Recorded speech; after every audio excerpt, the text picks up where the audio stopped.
Being an only child in a household where my parents openly despised each other wasn't easy. Their frequent and intense arguments, with one of them storming off in a car, became a weekly occurrence. It was hurtful because, although they never directed their anger towards me physically, they consistently unloaded their feelings about each other onto me. I was a witness to their constant bickering, and honestly, no child wants to bear that burden. The topic of divorce has been a recurring theme in nearly every argument for as long as I can remember. It felt like one of the most frequently used words in their vocabulary. Strangely enough, I found myself secretly hoping for them to follow through on those discussions. It wasn't that I didn't love my parents, I genuinely did. However, I also believed that they both deserved to be with someone who genuinely loved and appreciated them. The toxic environment created by their continuous conflicts made me wish for a resolution that could bring them individual happiness and peace. One night during dinner, they sat me down and prefaced some bad news, urging me not to get upset. They explained that they had exhausted all efforts, and then they dropped the bombshell: they were going to get a divorce. I simply responded with an "oh okay" and continued eating. Surprisingly, instead of understanding, they both burst into tears, accusing me of insensitivity and questioning whether I had any feelings at all. According to them, it was unimaginable for someone not to react emotionally to their parents' divorce. Honestly, I did not care, as I knew this would happen eventually, so I just kept on eating. Soon, my dad moved out while I continued to live with my mom. Their divorce battle went on for months while I would live with my dad during the weekends and with my mom during the weekdays. Eventually, their divorce was finalized and they went their separate ways. They tried their best to be polite with each other for the sake of co-parenting me. However, all of this changed when my stepmom, Abigail, came into my dad's life. It was quite obvious that she and dad had been having an affair long before my parents' divorce, since she was his co-worker and knew a lot about me. Once I decided to ask her about it, and she admitted smugly that she had been sleeping with my dad 6 months before the divorce. She told me how she knew my dad was not happy and reached out to him, suggesting they go out for coffee to provide him with emotional support. While it may have been a well-intentioned gesture, my father is an introvert and never had a lot of friends, so he accepted the invitation, and this is how their affair started. Although I wanted my parents to be happy, I also knew that the affair was wrong, but I couldn't say that to mom as it would break her.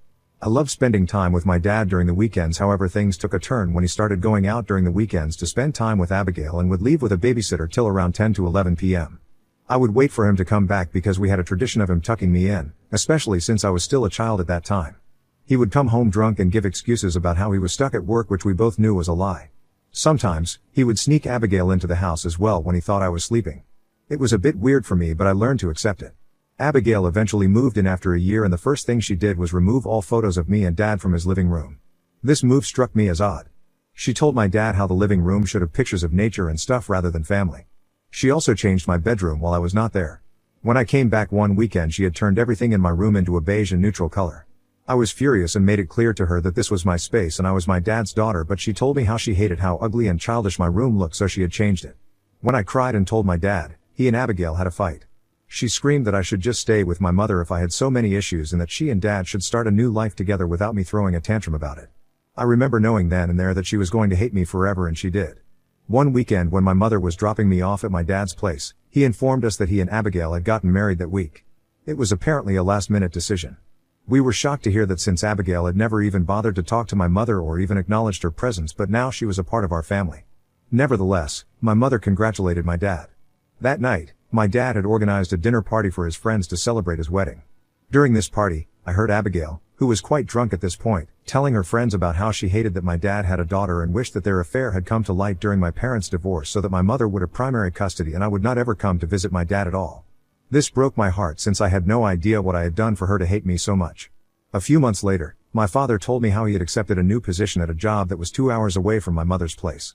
This infuriated my mother because she now had to drive so far to drop me at his place, and told him how she would not be able to make it every time. She questioned him as to why he was moving so far away. This is when my dad then told us about how his new job was going to pay him 3 times more than his current job. He did feel guilty about living so far away from me, so for the next few weeks, my parents talked, and in the end, they decided that I would start living with my dad since he was going to be shifting to a better district with much better schools. I did not like this decision at all, since I already had friends in my current school, but my dad convinced me that I was going to go to a high-end school with better opportunities. Despite my initial reluctance, I eventually agreed to move in with my father. The transition to my father's new place came with its challenges.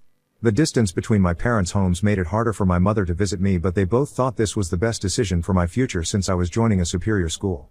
My father's job was demanding. He would wake up at 6 a.m., leave by 8 a.m., and didn't return until 8 p.m., so he would have no idea what went down between me and Abigail. At the time of the move, I was about to start 10th grade, a challenging period compounded by the fact that I was entering the school after everyone had already formed friendships in 9th grade. As a student, I was quite reserved and introverted just like my dad, so I didn't know how to make new friends. I was also struggling with terrible insomnia at that time, which was maybe because of my anxiety, but I would hardly be able to sleep until the wee hours of the morning.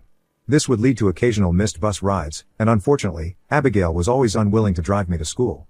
As a result, I had to walk 2 miles and would then end up being even later than I already was.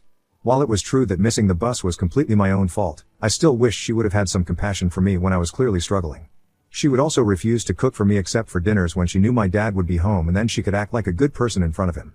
This is exactly when I started eating a lot of junk food in my life, which I would buy with my lunch money that my dad would have left for me every day. I was clearly not doing well, and instead of helping me, she would make fun of me, saying how I looked like a pig and how I was clearly looking to be bullied. She would not help me with any homework or doubts I had by saying that she was not my mother. I would wait with bated breath for my dad to come home, after which I knew that she would treat me normally. She would yell at me if I didn't make my bed perfectly, or if according to her there was dust on my study table, even though I would clean it regularly. If I cried due to her yelling, he would tell me that if I didn't like it then I should just move back in with my mother because I was being bratty. Every day she would remind me how this was not my house and make me feel like a guest. As you can imagine, I was depressed and anxious and would have panic attacks. No one understood me. My dad was too busy to see the truth, and I was afraid of telling my mother and causing another big fight between my parents. Once, when things became too hard and I could not take it anymore with Abigail, I decided to run away to my mother's place. I had been saving up money that my grandparents had given me for Christmas, so I decided to book a bus ticket and packed a few things so I could go away. My mother was shocked to see me at her doorstep, since she and dad had been calling everyone like crazy trying to get in touch with me. I cried and hugged my mom, and it felt like I was finally at home. She knew instantly something was wrong. When she found out what Abigail had been doing, my parents had a huge fight. My dad refused to accept that Abigail had been doing all this to me and told my mother how I was just over-exaggerating, which made me cry even harder. When my mother threatened to take this to court, he finally listened to her. He promised us that he would talk to Abigail and get to the bottom of this. As you can imagine, my dad did discuss with Abigail and found out how she had not been giving me any food while he was out, and he shouted at her a lot. I don't know what happened, but he came over the next weekend to pick me up and told me that Abigail was very sorry and this wouldn't happen again. My mother warned him, and my dad assured us that she was going to be better. I guess my dad must have told her a lot, because Abigail never bothered me about that. She would cook for me begrudgingly, but other than that, she would completely ignore me as if I didn't exist. To be honest, I quite liked that, since it allowed me to coexist with her in the same house. We would have a few fights here and there, but it was still manageable. Eventually, I managed to complete high school and moved away to college. My dad kept telling me to pick the college in his city, but I knew that I had to go far away from him and his wife. We barely remained in contact since I refused to visit him during my holidays. This would make my dad sad, and he would tell me how I should be a better daughter and how everyone else's child keeps visiting them. But the truth was that after I started staying away from my dad, I could see just how depressed I had been while living with his wife. My brain could finally process how difficult my life had been, and I knew seeing him with her would bring me down again, and I didn't want that. As a result, I was closer to my mom. She would regularly check up on me, and I would visit her every time I got time off from college. When I graduated, my dad and mom were there to cheer on me. Later, I was looking forward to having dinner with my parents just like every other kid, but my dad informed us that he had to drive back home since Abigail didn't like eating alone. This was disappointing to hear, but I had learned not to fight with him when it came to Abigail, so I kept my mouth shut. For the next couple of years, I went on to have a job and eventually met my current partner, Michael. Since he came into my life, everything has changed for the better. His love and support have made a huge impact, bringing joy and a sense of completeness that I had been missing previously. Michael has a great relationship with my mother and has met my dad once or twice, but even those few times, he has expressed to me how he doesn't like the way my dad treats me and prioritizes his wife over me every single time. For example, once when he came to visit me with Abigail, I had planned out the entire day so I could show my dad around my city. I was telling him about this plan on call when Abigail overheard and started complaining about how she was not in the mood to go anywhere and insisted that she and dad should spend some romantic time together and that he could meet me later for dinner. My dad tried to tell her that they had come for the sole purpose of seeing me, but she put her foot down, telling him how he never took time off from work, so he should spend the day with her and then meet me later in the evening. I did not want to come in between them, so I just kept my mouth shut and accepted her plans. Now coming on to last year, during my birthday, my dad sent me flowers and ordered a special dish since he could not visit me. For context, I have been a vegetarian all my life and everyone knows about it. The flowers were wonderful, but when I got the dish I was shocked to see that it was a beef dish. Both my boyfriend and I were at a loss of words and thought maybe the restaurant had messed up the order. I called my dad, who asked me if I liked the dish, and before I could ask him, he started saying how I should thank Abigail for being so thoughtful since she had apparently ordered the dish for me. I took a deep breath as I understood then that this was all my stepmother was doing. I told my dad how she had ordered beef for me when everybody knew that I was vegetarian. My dad stopped talking and I could hear him asking Abigail, who confirmed the same. I could hear Abigail justifying how she thought my boyfriend could eat it anyway if I didn't like it, so I should not be complaining about something both of them had gifted. I was infuriated hearing her reasoning. In my frustration, I told my dad how this was supposed to be my birthday gift and it was ridiculous for her to send me something she knew I wouldn't like. This led to a heated argument between my father and me, who tried to convince me that Abigail didn't have an ulterior motive and that I should at least thank her. I refused, saying that I never asked for the dish, hence I should not be obligated to thank her. To add to the argument, Abigail started crying beside my dad and saying how I was being ungrateful and that I was still a spoiled brat. I cut the call in anger because I didn't want to say something I would later regret. My dad did text me that night apologizing for what had happened. To be very honest, I did not care about the gift that much, but it did hurt me that my dad didn't love me enough to send me a gift that I would actually like. He was then expecting me to thank his wife when she was the culprit behind all of this. Since then, I have hardly spoken to my dad. Michael supported me because he also understood how wrong it was for Dad and Abigail to treat me this way. My dad would call me sometimes, but I would speak to him for a few minutes only. This has been going on for quite some time. Last week, I received a voice note from my dad telling me how he wanted to talk to me about something urgent. I called him thinking it was an emergency and he informed me that he had decided to leave Abigail. I was shocked to hear that, since I had never expected my dad to have the balls to leave her, but he told me how he had been thinking about it and how he had not been happy for a long time. He talked about how he wanted to remain alone and just travel the world. This didn't seem to be a good enough reason to me, so I questioned him if there were any major issues in his marriage, and with a bit of cajoling, he opened up to me finally about the real reason behind his decision. He told me about how Abigail's infertility issues were driving her crazy. She was taking out her frustration on my dad every day by telling him how he was not man enough to make her pregnant, and also threatening him that she would eventually cheat on him if he didn't give her a child. He told me that he was too tired and old now to go through all of this and just wanted to have a peaceful life. I did understand where he was coming from, since I had seen him work hard his entire life, so much so that I never even had to take up any debt during college, unlike my friends. He had provided for me financially and materialistically whenever I needed anything. My dad did deserve to be peaceful and happy at his age. I assured him that whatever he chose to do, I would be there for him. He thanked me for my support. He also talked with my mother about this, so she also knows. Over the years, they have become quite good friends and have been there for each other through tough times like this. Now last night, as I was about to go to bed, I started receiving calls from Abigail. Obviously, I didn't pick up, but she kept calling. When she realized that I wasn't picking up, she started calling Michael. In frustration, I picked up her call. On the other end, I could hear her sniveling and crying. She began by informing me that my dad had decided to leave her, dropping the bombshell as if expecting me to be devastated. To her surprise, I remained calm. She asked me if I already knew about it, but I remained quiet. Then, she started bombarding me with questions about whether my dad was cheating on her and urged me to spill the truth. Unable to contain a snicker, I bluntly told her that if she suspected anything, she should confront my dad directly. I didn't mince words when I reminded her of the audacity it took for her to question my dad's fidelity when she herself had engaged in an affair with him during my parents' marriage. This seemed to infuriate her. She raised her voice, accusing me of being heartless and insensitive. I calmly expressed to her that I honestly did not care about their divorce. What mattered to me was the fact that my dad was finally leaving her, and I was happy that karma had come to bite her back. She continued to cry and scream, attempting to guilt-trip me by claiming how much she had done for me over the years and that as her stepdaughter, I should have some sort of obligation and loyalty to her.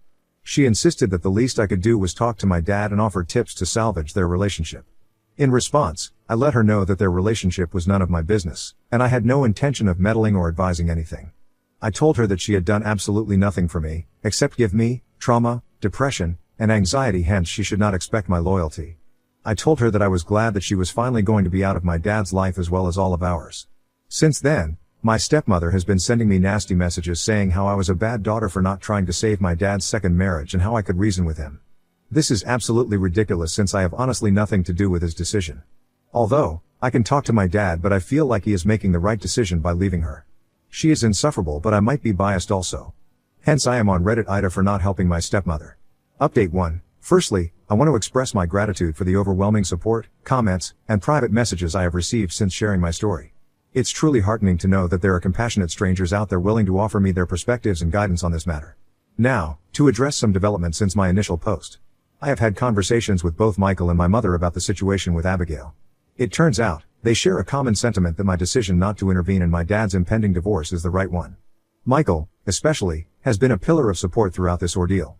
He reassured me that my well-being is paramount, and that I shouldn't feel obligated to fix a marriage that has long been marred by toxicity. My mother, while understanding my hesitation, has encouraged me to inform my dad about Abigail's harassing messages and provide him with screenshots as evidence. Despite the strained relationship I've had with my father, she believes that he deserves to know the truth. I'm conflicted about this because, even though I am well aware of Abigail's manipulative behavior, I also recognize my father is going through a difficult time. It's been a while since we were close, and I'm hesitant to disrupt him further with this news. Nevertheless, I've decided to gather the courage to have a conversation with my dad in the coming days. I'll share my concerns, the impact of Abigail's actions on my life, and the reasons behind my decision to distance myself from their relationship. It won't be an easy conversation, but I believe honesty is crucial, and he deserves to know how his soon-to-be ex-wife is treating me. I will keep you all updated on how the discussion unfolds. Update 2. Hi everyone. It's been a month since my last update, and a lot has transpired during this time. After my initial post, I decided to take the advice of many and talk with my father. I had a lengthy conversation with him about everything that had transpired, and it was a revelation for both of us. First of all, my father was genuinely shocked to learn that Abigail had called me after he talked with her about the divorce. He told me that he had no idea about it since she had stormed out of the house after a screaming match. Then, I hesitatingly told him about the messages she had also been sending.